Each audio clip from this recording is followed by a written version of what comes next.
ایک روز ایسا اتفاق ہوا کہ بھائی صاحب پیشاب کر رہے تھے، میں نے ان کے سر پر پیشاب کرنا شروع کر دیا۔ اتفاق سے اس وقت والد صاحب تشریف لے آئے، فرمایا یہ کیا حرکت ہے؟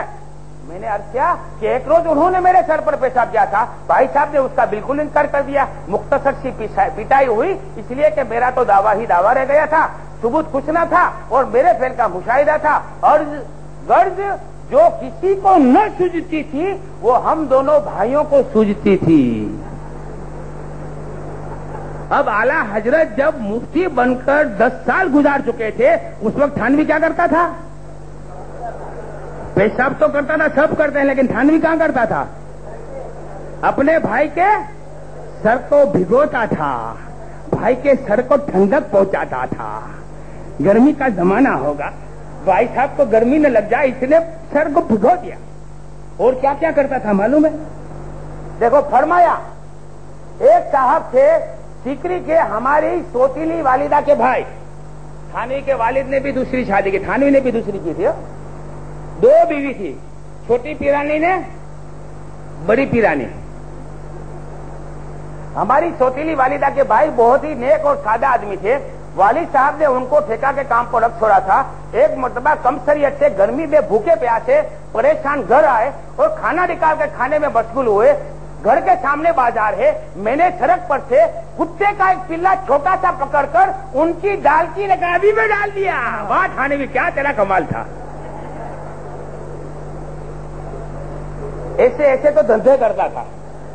جب اعلیٰ حضرت مفتی ہو گئے تھے تب یہ اپنے ماموں کی دال کی رکابی میں کتے کا بلا ڈالتا تھا، اپنے بھائی کے سر کے اوپر پیشاب کرتا تھا، مسجد کے نمازیوں کے جوتوں کو جمع کر کے چھت پہ ڈال دیتا تھا۔ دیکھو لکھا ہے، فرمایا ایک مرتبہ میرٹھ میں میاں الہی بخش صاحب مرحوم کی کوٹھی میں جو مسجد ہے، سب نمازیوں کو جوتے جمع کر کے اس کو شامیانہ پہ پھینکتے ہیں۔ واہ کیا کمال کیا! تجدیدی کارنامہ تھانوی کا، واقعی تمہارے مجدد تھے، جو کوئی نہیں کر سکتا تھا وہ تھانوی کرتا تھا۔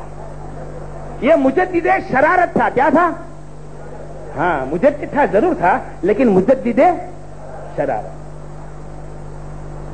زیادہ تفصیل آپ کو میری اس کتاب میں ملے گی۔ جن حضرات کو کتاب کے صفحہ نمبر، حوالہ اور اصل عبارت کے ساتھ اس مسئلے کو سمجھنا ہے، فکر رضا سے یہ کتاب حاصل کر لیں۔ یہ کتاب، یہ قصہ لطیف ابھی نہ تمام ہے، یہ قصہ لطیف ابھی نہ تمام ہے، جو کچھ بیاں ہوا آغاز باب تھا۔ ابھی آپ نے علماء دیوبند کی چند کتابوں سے ان کی فحش، گمراہ کن اور گستاخانہ عبارتیں ملاحظہ فرمائیں۔ ہم آپ کی خصوصی توجہ چاہیں گے ان کے حکیم الامت مولوی اشرف علی تھانوی کے حالات زندگی پر۔ ان کے بچپن کا یہ حال تھا کہ انہوں نے اپنے بھائی کے سر پر پیشاب کی، مسجد میں نمازیوں کے جوتے چھپا کر انہیں پریشان کیا، اپنے ماموں کے کھانے کی پلیٹ میں کتے کا پلا ڈالا، اور حالت نماز میں ایک حافظ کو جان بوجھ کر دھوکہ دیا۔ سن بلوغ کو پہنچنے کے بعد تو ان کا معمول تھا کہ لوگوں کے سوال کا جواب وہ فحش جملوں سے دیتے تھے۔ ملاحظہ فرمائیے، مزہ تو مزی میں ہے والا واقعہ جو انہوں نے کئی بار دہرایا اور ان کی مختلف سوانح حیات میں درج ہے۔ اس کے علاوہ مولوی اشرف علی کے ماموں کا قصہ، ان کے پیر کے پاس راتوں میں رنڈیوں کے آنے کا بیان وغیرہ، کیا ان واقعات کو دینی کتب میں جگہ دی جا سکتی ہے؟ ان واقعات کے بیان کرنے سے شرع کا کون سا مسئلہ واضح کرنا مقصود ہے؟ کیا یہ کسی مجدد دین کا کردار ہے؟ فیصلہ آپ فرمائیں کہ اکابر دیوبند کا مشن کیا ہے، قوم کی ہدایت یا گمراہی؟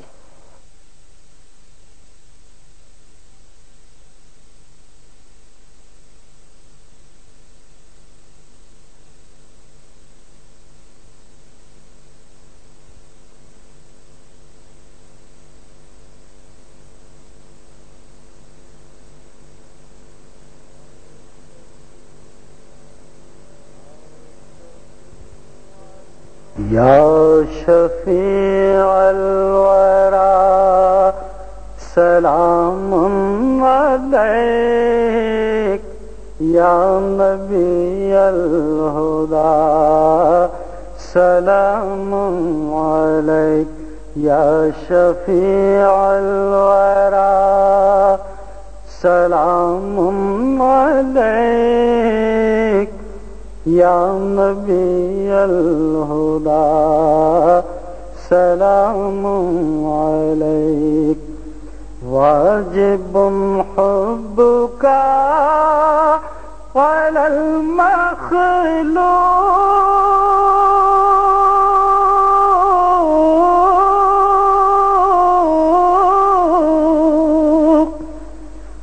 واجب حبک علی المخلوق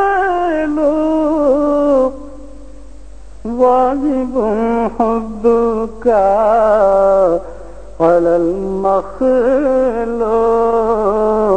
یا حبیب العلا سلام علیک یا شفیع الورا سلام علیک یا نبی الہدا سلام علیک